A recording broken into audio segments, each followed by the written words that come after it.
नमस्कार दोस्तों, मैं श्वेता आपका इस new beginning audio book channel पर स्वागत करती हूँ। आशा करती हूँ कि आप सभी अच्छे होंगे। अभी हम पढ़ रहे हैं भीतर और बाहर से सुंदर नामक पुस्तक, जिसकी लेखिका है श्रीमती शिल्पा दीनाकरण। धीरज का फल। आशा में आनंदित रहो, क्लेश में स्थिर रहो, प्रार्थना में नित्य लगे रहो।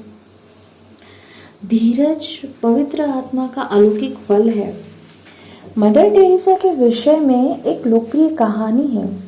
जब उन्होंने कलकत्ता में अपनी सेवा आरंभ की थी, मदर टेरेसा एक जवान स्त्री थी। जब उन्होंने गरीबों की सेवा करना आरंभ किया, उनका हृदय टूट गया जब उन्होंने सड़कों पर इतने सारे गरीब लोगों को देखा और वह किसी तरह उनकी सहायता करना चाहते थे, पर उन्हें मालूम हुआ कि उनके आश्रम में इतना धन नहीं था। पास में एक बहुत धनवान व्यक्ति रहता था, तो उन्होंने उसके पास जाकर कुछ पैसे मांगने का निर्णय लिया। जब वे उसके पास गईं, उस धनवान व्यक्ति ने अचंभे से उन्हें देखा और उन्होंने अपना हाथ बढ़ाया और गरीबों की सहायता के लिए कुछ पैसा मांगा।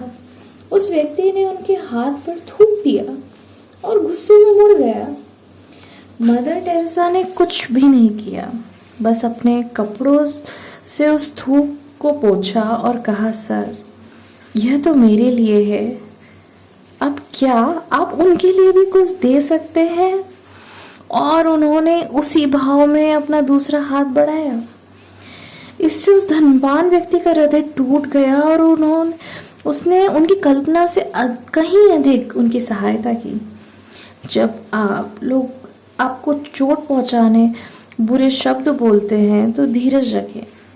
जब लोग आप पर झूठा आरोप लगाते हैं तो धीरज रखें। जब आपके साथ ऐसा व्यवहार करते हैं जिसकी आपने कल्पना भी नहीं की होगी तो धीरज रखें। प्रभु आपकी ओर से लड़ेगा और आपको बिल्कुल हिलने की जरूरत नहीं। हाल ही में मैं बाइबल में से गिनती की पुस्तक पढ़ रही थी। मैं सोच रही थी कि परमेश्वर इजरायलियों के हर समय कुड़कुड़ाने और अकृतज्ञ होने के बावजूद भी उनके साथ धीरज रखे रहा। प्रभु उन्हें मिस्र से बाहर ले आया, फिर वह संतुष्ट नहीं थे। प्रभु ने उन्हें हमेशा खाने को, भोजन, पीने को पानी दिया, पर वह फिर भी संतुष्ट नहीं थे।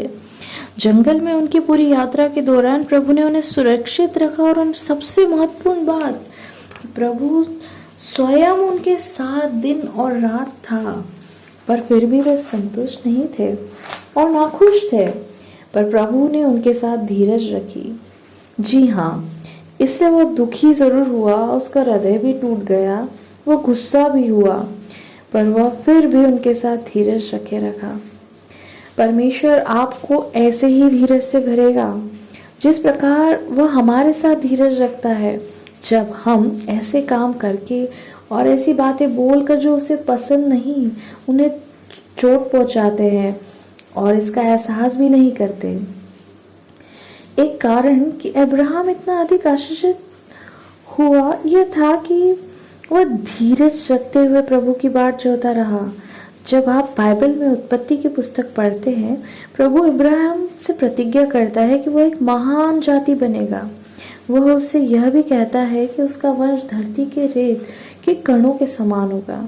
यद्यपि उस समय इब्राहिम के पास कोई संतान नहीं थी, उसने प्रभु पर भरोसा किया। वह धीरज धरे रहा जब तक प्रभु ने अपनी प्रतिज्ञा पूरी नहीं की।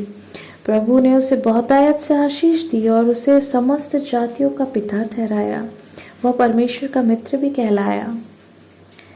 आपको मेरी आंटी श्रीमती तारा मनोगरम से मिलना चाहिए। आप उनके धीरज को देखकर बहुत चकित रह जाएंगे। वहाँ उनके घर पर मेरे 2 चचेरे भाइयों, मेरे अंकल, मेरी दादी, उनके 3 कुत्ते और कभी कभी मेरे साथ 19 अनाथ लड़कियों की भी देखभाल करती है।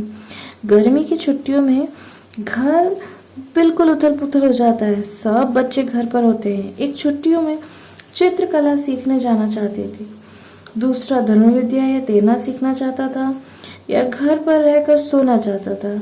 कोई उनकी गोद में होता था तो दूसरे उनके बालों को भिन्न भिन्न तरह से बनाना चाहते थे या बस उनके पास बैठना चाहते थे। पर मेरी आंटी धीरज से सबकी बातें सुनती थी और उन सब को खुश रखने का हर संभव प्रयास करती थी। यह इसलिए था कि वे उन सब से प्रेम करती थी।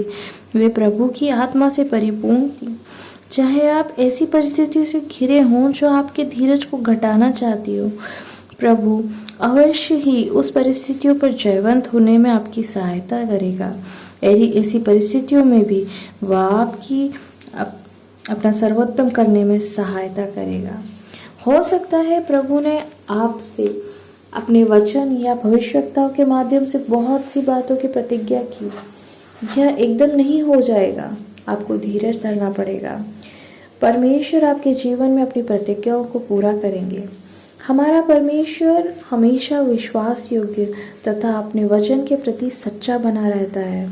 आपको केवल ठहरे रहना और वही समय पर आपके लिए सब कुछ करेगा। फिलिपियों की पत्री में पहले अध्याय के 6वें पद में लिखा है, जिसने तुम में अच्छा काम आरंभ किया है वही उसे यीशु मसीह के दिन तक पूरा करेगा। मैं अनार को एक अलौकिक फल समझती हूँ। यह अन्य फलों की तुलना में अधिक स्वास्थ्यकर है, पर अनार खाने में सबसे कठिन चीज़ है उसको छीलना। इसे छीलना सचमुच कठिन होता है और यह हमारे धीरज को परखता है।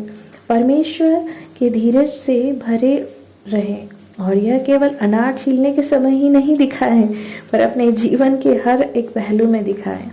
परमेश्वर आप सभी को आशीष दे।